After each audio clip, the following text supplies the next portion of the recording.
Huda, Ice, glass, Tweak, crank, Chizzo, shards, crystal, the Magic Dragon. meth. If we're out in public, it's gonna be called Tina because it sounds like you're just talking about a girl. It doesn't sound like you're talking about one of the worst drugs in American history.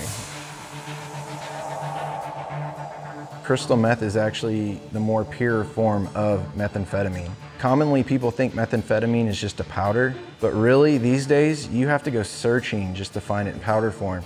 Crystal meth is the most common what you're gonna find of the meths. It looks like glass, like blades almost, but it's like glass pieces. Comes in different flavors sometimes. It comes in like different colors, kind of pinkish, brown color, like an off-white, and sometimes it's crystal clear. And there is also another thing, it's called peanut butter crank. It actually looks like peanut butter, smells like peanut butter, and it's basically pure speed. It's more pure form of crystal meth. It's made out of Everything underneath the hood of your car and your kitchen sink. Ammonia, driveway cleaner, lye, gun bluing, Battery acid. pesticides. It's basically ingredients that if you ingested any of them would pretty much kill you or send you to the hospital in serious condition. and I know that the people that manufacture it, can get blown up and they die. It's strictly just toxic poison. For every 1 pound of meth that you make, you get 6 pounds of toxic waste. It's going to cause irreversible damage. originally started out snorting it. snort it, smoke it, shoot it, whatever, I'd snort it, shoot it. And I would ingest it as well. I tried it every way that you could do it, and I just kept gradually going up and, trying to get that better high until I was, slamming it multiple times in the day.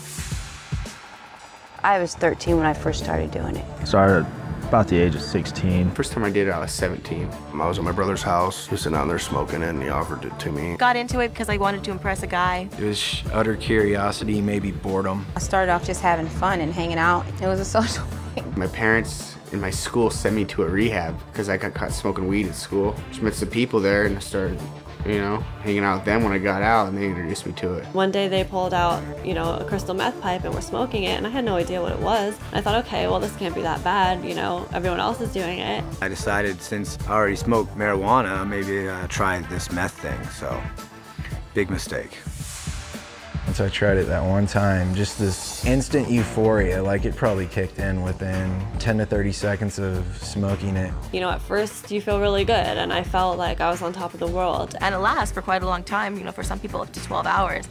When you come down from it, it's like the complete opposite. And I started coming off of it the next morning. That's when I actually called the drug dealer and said, is this supposed to happen? He's like, yeah, but there's an easy remedy, you just do more. Or once you start and get going, there's no stopping it.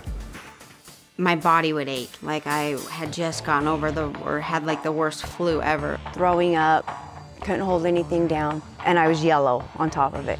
Lethargic all the time, really hard on your body. I came out of the military, I was weighing 180, and within 6 months, I was down to 135. Went and saw a friend, and she's like, what have you been doing? You look like a stick. I had spots in my head about this big of hair, literally gone, like a baby's butt. I mean, you can tell when somebody's on meth, it definitely takes its toll on you physically. I started getting more psychotic. Like my boyfriend and his friend would be talking, and I would swear that they were talking in code. I would be hallucinating so bad where I'd see things in my room, see things that weren't there like bugs, or see things crawling on me, picking at my arm and trying to get these bugs out of my arm. I spent 6 hours not moving other than picking at my face in front of the mirror. By the end of the night, I had huge gashes all over my face, I'd have them on my arms, I'd have them on my legs. I was up for my 8th day with no sleep and no food, watching the walls move.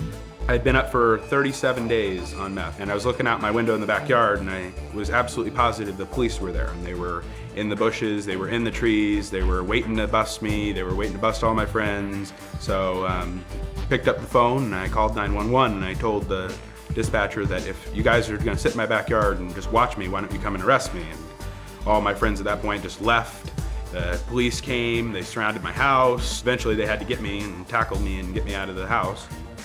Ended up taking me away. I'm thinking people were chasing after me. I actually went to a family member's house, and they ended up calling the cops on me because they didn't know what was wrong with me. Woke up in a padded room, and I spent a week in a mental hospital. And you just go crazy on it because you're tweaking. you're not thinking straight. Kind of gets your wheels turning real fast. You're just moving like 100 miles per hour, like in your head. Your thoughts, everything's just going boom, boom, boom, like really fast. You'll start projects without being able to finish them. Or you can't concentrate on any one thing.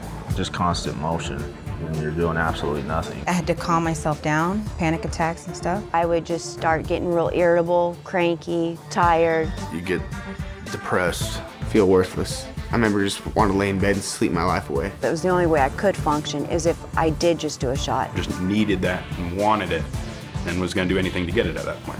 Wouldn't have any problem going to your house, kicking your door in, robbing you for everything you had, just to get it. Makes you not care that you're wasting your life away. Makes you not care that your sister cries at night because her brother is out committing crimes and manufacturing methamphetamines. Had completely kidnapped me, mind and soul, and the more I did, the more it built up inside of my body. I noticed in myself short-term and long-term memory loss, nerve damage, my muscles sometimes twitch, just things that seem to be irreparable. My gums have permanent damage. I have permanent bone loss underneath my gum line. I have an eroded esophagus now. 6 years ago, it was near cancerous. I still have problems today with it, and I mean, really bad heartburn. I mean, if I drink water, it can burn my throat. I got cut from here all the way down to below my bikini line, and they removed all my large intestines. Left me with 1 inch. I have tendinitis now. Well, I got hepatitis C from injecting drug use. You know, doing all that battery acid and muriatic acid and all that, it eats away not only at your teeth, but every bone, your eyes, it kills you. You are the company you keep. So if you're hanging out with people that do drugs, you're gonna do drugs. I don't care who you are, you're not going to be able to function better on drugs. Of course, I was always warned as a young kid, you know, stay away from this, stay away from that. Whereas knowing what I know now, yeah, I would have definitely avoided it. You know, nobody ever told me when I started it that, hey, this is an extremely deadly poison. If anybody had actually told me what it would really do to me, I would have walked right away from them and told them they're crazy. You know, there's nothing cool about it, there's nothing fun about it. It's deceiving at first, but it'll just take you to a place of going nowhere. You know, becoming addicted for just one try or just one time, it's not worth it because that one time can kill you. A couple nights of fun could lead to a whole lifetime of destruction. Look at the pictures, they don't lie, you know, like the mug shots, they don't lie. The people that are going to jail, it's not lying. I mean, it can be you. It's probably, in my opinion, the one drug that will make sure it happens.